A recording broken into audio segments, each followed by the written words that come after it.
अगर मैं ये कहता हूँ ना, अगर आज आज सिर्फ ये ऐलान कर दे कि मुस्लिम भी आ सकते हैं, आप खुद अपनी आंखों से देखो कि यहाँ से 50% मुसलमान सारे इंडिया जाएंगे। बहुत बड़ी बात कर रहे हैं आप। बिल्कुल कर रहा हूँ। जो 15% हिंदू पाकिस्तान में थे पार्टीशन के टाइम पर, वो आज घट के 2% रह गए।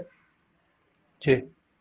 इंटरनेशनल इंक्वायरी कमीशन बैठना चाहिए कि ये 13% हिंदू गए कहां। भारत में जो मुसलमान थे 9%, 8% ट्रांसफर ऑफ पावर के टाइम पर, वो आज बढ़ के 16% हो गए। वो डबल से भी ज्यादा हो गए। कि पाकिस्तान सीए तरस की कोई चीज अनाउंस कर ले और वहां से कोई 10 लाख बंदा भी निकले। मैं आपको ये हकीकत बता रहा हूं। उसकी वजह मतलब उनको भी पता है कि पाकिस्तान के हालात क्या चल रहे हैं, पासपोर्ट की रैंकिंग हो, इकोनॉमी कहाँ पे स्टैंड करती है, पॉलिटिकल स्टेबिलिटी या बाकी चीजें, या इन्फ्लेशन में हम कहाँ पे हैं, पर कैपिटा इनकम पे हम कहाँ पे हैं। मैं तो कहती हूँ मैं खुद भी सीएए के साथ निकल के यहाँ से चली जाऊँ, क्योंकि पाकिस्तान में ना तो पानी है, ना बत्ती है, ना गैस है। मुसलमानों के लिए नहीं है सीएए। मुसलमानों के लिए नहीं है, हिंदुओं के लिए है। सॉरी बट दुआ है कि मुसलमानों को भी ऐसे वापस कहाँ जाएंगे, जाए इंडिया जाएंगी। अगर इजाजत है तो हम चले जाएंगे। ये एक अच्छा एक्ट है, इसके अंदर एक्स मुस्लिम कर देते तो इसको हम परफेक्ट मान लेते हैं। Hi friends, welcome back to Pra News. Pakistan criticized India's new Citizenship Amendment Act, calling it discriminatory because it differentiates between people based on their faith.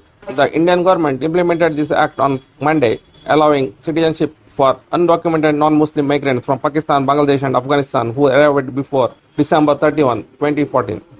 Indian authorities assured that the act wouldn't affect Indian Muslim citizenships, emphasizing equal rights for all communities. However, Pakistan itself, which was founded on religious grounds and is an Islamic nation, started to lecture India. The Hindu population in Pakistan, initially 15%, was dwindled to 1%, while the Muslim population in India has doubled in all these years. Despite this, secularists and leftists remain silent about the persecution of Hindus in Islamic countries like Pakistan and Bangladesh. Let's explore some reactions from Pakistani media. Amendment act जो अभी recently Bharat के अंदर आया था, जिसमें कहा गया था कि जितनी भी मिनॉरिटीज़ हैं पाकिस्तान, बांग्लादेश और अफ़गानिस्तान के अंदर, उनको भारत जो है वो सिटीज़नशिप ऑफ़र कर रहा है। आज पाकिस्तान ने अपना मौक़िफ़ दिया है कि ये एक एंटी मुस्लिम जो है वो स्टेट है, एंटी मुस्लिम एक्ट जो है वो पेश किया गया है। क्या कहना चाहेंगे आप? देखो, जो सबसे पहले ये बात है ना, अगर वो मिनॉरिटीज़ को आने के मतलब वेलकम कर रहा है ना, ये तो अच्छी बात है। ये बाहर के जितने भी ममालिक है वो सब कर रहे हैं, लेकिन पाकिस्तान अगर इस चीज़ के ख़िलाफ़ है तो पहले पाकिस्तान को अपनी चीज़ों पे काम करना चाहिए। यहाँ पे ना मुस्लिम सेफ है ना मिले। अब अगर पाकिस्तान बात कर रहा है कि ये एंटी मुस्लिम अप्लाई है, पाकिस्तानी मिनॉरिटीज़ के क्या साथ क्या क्या है? ये जलियांवाला में जो हुआ था ईसाइयों के साथ, जो इसके गिरजा ये सारी चीज़ें जलाए थे, जब खुद किसी चीज़ के आप काबिल नहीं है, कुछ कर नहीं सकते और दूसरे पे ब्लेम करते हो कि हमारे ख़िलाफ़ है, हमारा क्या है, हमारा कुछ भी नहीं है। अगर पाकिस्तान इस चीज़ की वजह से ये कह रहा है कि इंडिया हमारे मतलब मुखालिफत कर रही है, हमारे दुश्मन है, तो कुछ भी नहीं है। न इंडिया हमारे दुश्मन है, न कुछ भी, ना हम इस दुश्मनी के काबिल है। हम आप जब अपने मुल्क नहीं चला सकते तो इसकी दुश्मनी क्या काबिल रहेंगे? हमारे पास है क्या? भारत में पाकिस्तान में रहने वाले हिंदुओं को और पाकिस्तान के अंदर भारत से रहने वाले मुसलमानों को प्राथमिकता पर नागरिकता देने का सबसे पहले समझौता हुआ 1950 में, नेहरू लियाकत पैक्ट, जिसमें यह कहा गया था कि अनडिवाइडेड इंडिया, जो अविभाजित भारत था, उसमें जन्मे हुए हिंदू या जिसके मां बाप अनडिवाइडेड इंडिया में जन्मे हो, उसको प्रायोरिटी पर इंडिया की नागरिकता मिलेगी। ये 1955 का सिटीजनशिप एक्ट था और यही कई वर्षों तक चला। इस बीच में पाकिस्तान में हिंदुओं की दुर्दशा होना शुरू हुई।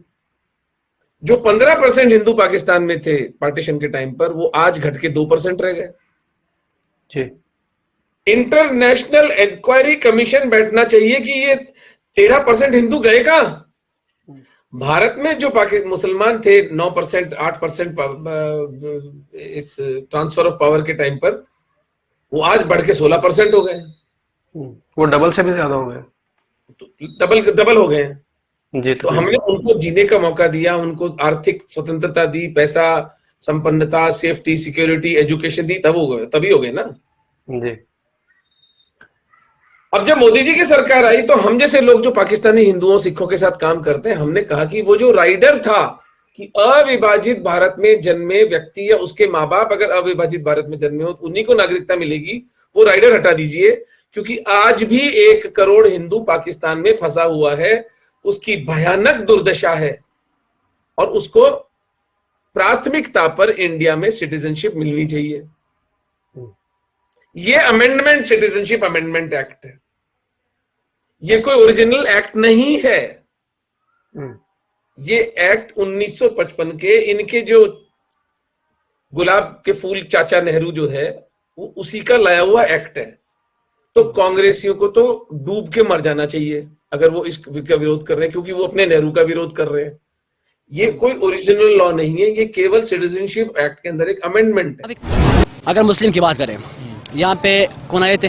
अफगान रेफ्यूजीज आए थे, वो भी तो मुस्लिम थे ना। बिल्कुल। उसके मुल्क में जंग हुआ था, किसने छेड़ा था? अमेरिका आया था रूस के खिलाफ, साथ किसने दिया? ज़िया-उल हक ने दिया था। $3 बिलियन लेके ना वो मजबूर हो गए पाकिस्तान में आ गए। ठीक है। लेकिन पाकिस्तान ने क्या किया? वापस उसको बेच दिया अफगानिस्तान। अभी कुछ अर्सा तो आपने देखा होगा अफगान रेफ्यूजीज को जो बेच रहे थे। अगर हम मुस्लिम की बात करें तो आपने उसको क्यों बेच दिया? वो तो आपकी मुस्लिम है, ठीक है। लेकिन आपने कहा वो अफगानी है। आप तो मुस्लिम को एज अपने मतलब भाई समझते ही नहीं है।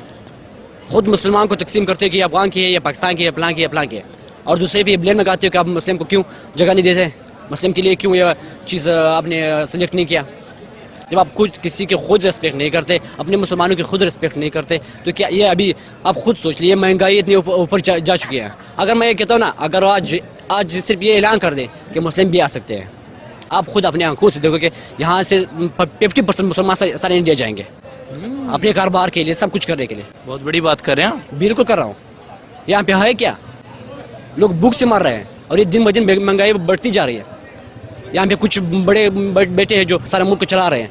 3 फैमिली हैं, नवाज शरीफ की है, जरदारी की है, एक और 2 फैमिली होंगे जो सारे मुल्क को चला रहे हैं। अगर इंडिया के अंदर जितने यहाँ पर हिंदू बच्चियों को उठाया जाता है उतने ही वहां पर मुसलमान बच्चियों को उठाया जाता हो, वहां पर हिंदू उठाते हो और वो उनको कन्वर्ट करके किसी हिंदू बूढ़े के साथ शादी करते हो, तो क्या पाकिस्तानी यहाँ पर चुप बैठेंगे? पाकिस्तान ये इस तरह की स्टेटमेंट देगा फिर कि हाँ जी नहीं, हमारे इंडिया के अंदर भी जो है माइनॉरिटी सेफ है, सारा कुछ है? तो मैंने कहा अपने आप को इन हिंदू बच्चियों के साथ, इन हिंदू फैमिलियों की जगह पर रख के सोचो और फिर फैसला करो कि यार अगर इनके साथ कुछ हो रहा है, अगर यही काम इंडिया में या भारत में हो रहा होता तो यहाँ पर तो सबने जो है वो आसमान सर पे उठा लेना था। पाकिस्तान, अफगानिस्तान, बांग्लादेश की जो माइनॉरिटीज हैं, these people are severely discriminated, persecuted in their own country। मैं तो कहता हूँ सारे पाकिस्तान के हिंदुओं को इंडिया ले जाना चाहिए। I genuinely believe in that। और उसमें उनको सिर्फ साल के अंदर ही उनको सिटीजनशिप दे देनी चाहिए। इतना बड़ा इंडिया है, प्लीज उनको ले जाओ। उनका सिस्टमैटिक तरीके से उनको तबाह किया जा रहा है। उसी तरह अगर पाकिस्तान को बड़ी तकलीफ है तो पाकिस्तान भी खोल दे कि इंडिया से जो मुसलमान हैं वो इधर आ जाए, जो परसिक्यूट होते हैं। कोई भी नहीं आएगा और मजे के बाद कोई पाकिस्तान लेगा भी नहीं उनको। सिर्फ जो उधर के जो कंटुटे हैं, बदमाश हैं, क्रिमिनल्स हैं, वही आएंगे, आम लोग नहीं आएंगे, क्योंकि ऐसी कोई बात नहीं है। I don't think there is any major problem. एक strong sense of patriotism and nationalism India में है, which I think is okay. और यही पॉलिसीज जो है इवेंचुअली वेस्ट को भी अपनानी पड़ेंगी, वरना वेस्ट में जो गंद मच चुका है उसका रोकने का यही तरीका है कि आप प्रैग्मेटिक अप्रोचेस लेनी पड़ेंगी। अब बहुत सारे जो हमारे कई वर्च्यू सिग्नलिंग करने वाले सेल्फ राइचियस प्रिक्स बन जाते हैं, जिन्होंने मुंह छुपाए होते हैं, आइडेंटिटी छुपाई होती है, लेकिन नहीं, हम तो असूल के साथ खड़े हैं। ये बिल्कुल फजूल किस्म के लोग हैं, भागे में हैं, अपना मुंह छुपाते हैं एक ही कौम से और उसी कौम के लिए हम जी असूल के साथ खड़े हैं। ये असूल कोई नहीं है, इनके अपने अंदर के दिमागी मर्ज हैं, या फिर ये वोकिज्म या फार लेफ्टिज्म के वायरस का शिकार है और ये यूजफुल इडियट्स हैं, इनका और कोई हकीकत से ताल्लुक। In conclusion I think this is a good step. ये एक अच्छा एक्ट है, इसके अंदर एक्स मुस्लिम कर देते तो इसको हम परफेक्ट मान लेते हैं।